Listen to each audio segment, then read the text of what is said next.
So when I first watched this movie, I actually really liked it. And then I went online and I read the reviews and I realized I was kind of in the minority there. Nobody else really liked it. But when I make these videos, I always kind of let things sit and gestate for a couple days. So I did just that. I sat, I thought about this movie deeply, and after a couple days, I came to the realization that I was right and you are all wrong. It's a great movie. I loved this movie. I had a really good time watching it. And I see your point. It's got some faults, but you know, you're wrong. You're just wrong. And I'm gonna tell you why you're wrong.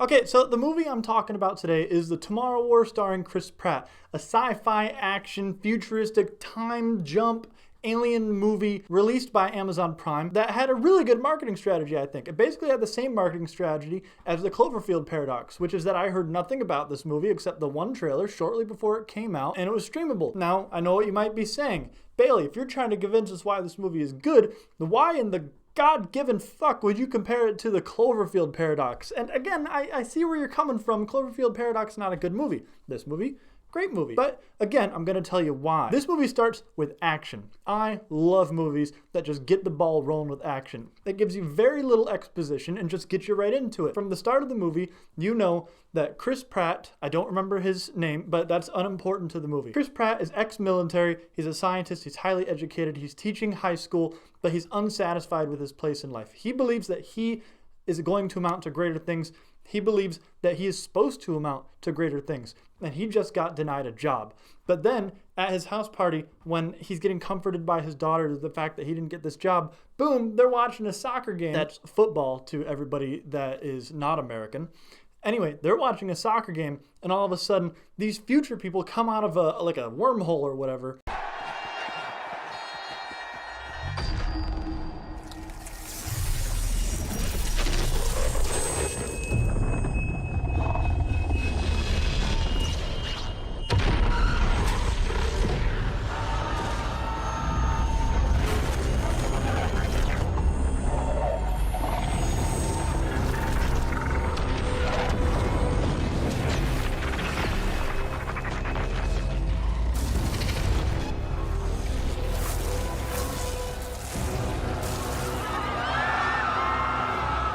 And they're like, we are fighting a war. There's only 500,000 humans left, 30 years in the future, and we need your help. And you know, Chris Pratt, he avoids the war for as long as possible. It jumps in the future. Everybody's dying.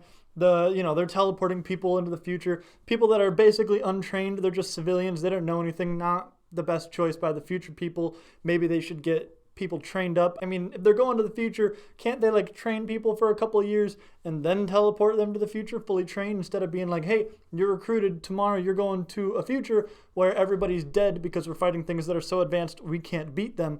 That's a little gripe, but ignore that. Movie's still great. It takes us quickly through all of these steps until he is in the future fighting this war, and the action is amazing. It is so fucking great. It's like blockbuster level movie action. I'm just glued to the screen watching these sequences of just gore and destruction with these monsters that are completely dope. They're so fucking cool. The monsters are called White Spikes, and they kind of look like an Edge of Tomorrow mixed with a Quiet Place monster, which is kind of interesting when you think about the fact that the Edge of Tomorrow is also like a time travel movie with aliens, but you know, whatever. It is around this time that we get an introduction to Chris Pratt's daughter. And it is also around this time that you realize this movie is a lot deeper than just travel to the future and fight monsters. Not a lot deeper, but it is deeper. So we're introduced to his daughter in the future, who is one of the top commanders in the military fighting against these aliens.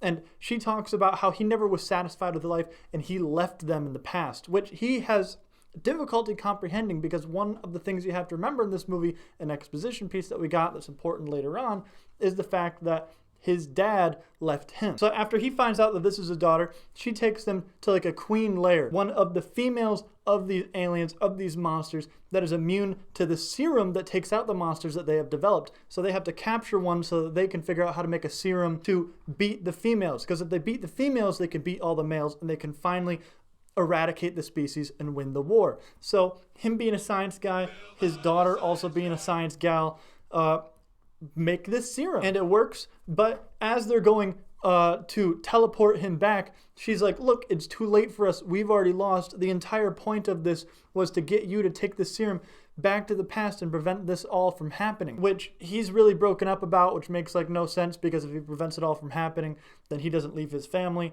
and his daughter doesn't have to become like this leader of the military, and like 7.5 billion people don't get wiped out.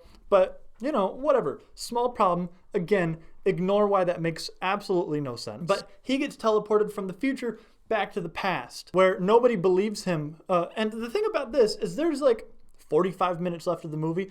There was a huge action set piece, a huge battle with like millions of monsters. It looked like fucking a Marvel movie with all the CGI monsters running around trying to defeat the good guys. But with 45 minutes left of the movie, we were taken from what looks to be the grand finale back to the past, where everything's boring and nothing is happening after just this major thing just happened. And nobody believes him. He's like, hey guys, look, I got the serum. I can stop this ever from happening. Isn't this kind of the point? We don't want to be killing everybody. And the government's like, no.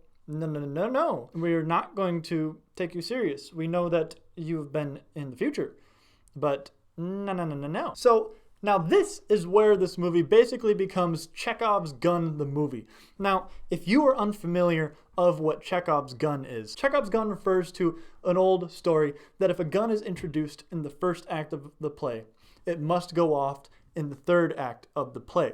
So basically it's saying if something's introduced in the beginning, it has to be used in the end. Nothing in a story can be useless. And there's a lot of things in this movie that until the very end, I thought were completely fucking useless and pointless. Only to find out, this is basically Chekhov's gun, the movie. And I'm gonna break it down because it's fucking bonkers. So we find out early on that his daughter is crazy into vaccines and antidotes. And she finds out that worms carry vaccines and antidotes.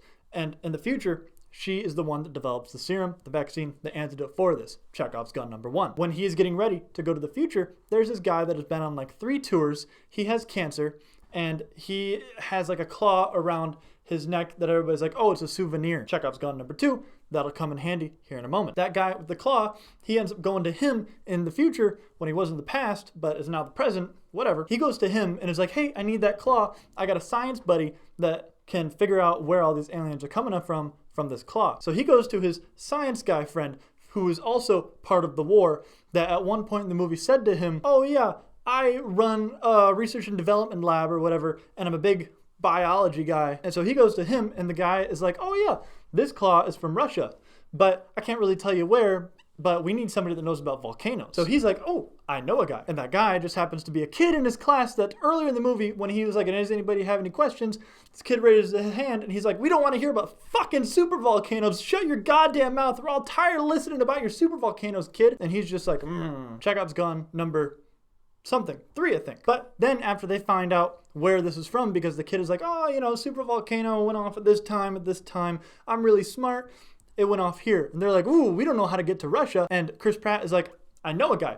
Come in, his dad, who like abandoned them young and mistrusts the government and can fly a plane across borders and not be detected for some reason. I don't know. It's not really greatly explained. I don't remember it, but it's very interesting. But Chekhov's gun number 4. And then in the end, after they give the serum to all these things and the queen escapes, just one queen escapes after they find the ship underground, they're like, we need to blow this and take out all these aliens so that they don't kill the human race. And Cancer Guy is like, I want to go out my way, which he said earlier in the movie, so he blows it up. Chekhov's gun number 5. All these things that made no sense throughout the movie all of a sudden make sense at the end. And granted, it feels a little bit Deus Ex Machina, but I'm okay with it. It's interesting. It's fun. But anyway, him and his dad, who I don't know if I mentioned, but his dad is goddamn J. Jonah Jameson himself, Mr. Drum Expert, punching way below his class with this movie. It's like Logan Paul versus Mayweather. I don't know why he's in this, but it's awesome that he is. But anyway, they chase down the queen and have a boxing match.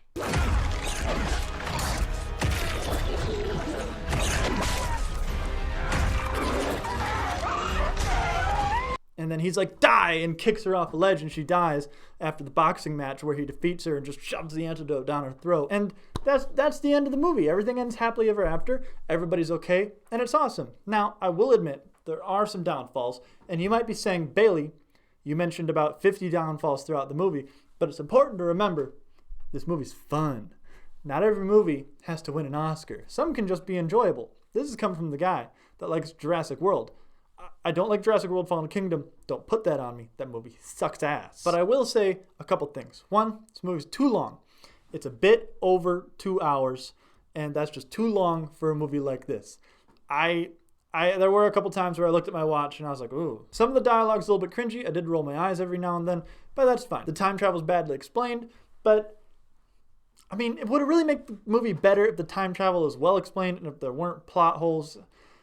I mean, would it really make it better? Do you want just the most brilliant time travel ever in a movie like this? Or are you okay with like hot tub time machine level explanation for why the time travel works? It doesn't matter. And him being the last hope makes absolutely no sense. But again, who the fuck gives a shit? It's a fun movie. It's fun. I had a great time. I'm probably going to watch it again. Yeah. That's it. Anyway, thank you for watching. Make sure to like, comment, subscribe. Check out my other videos.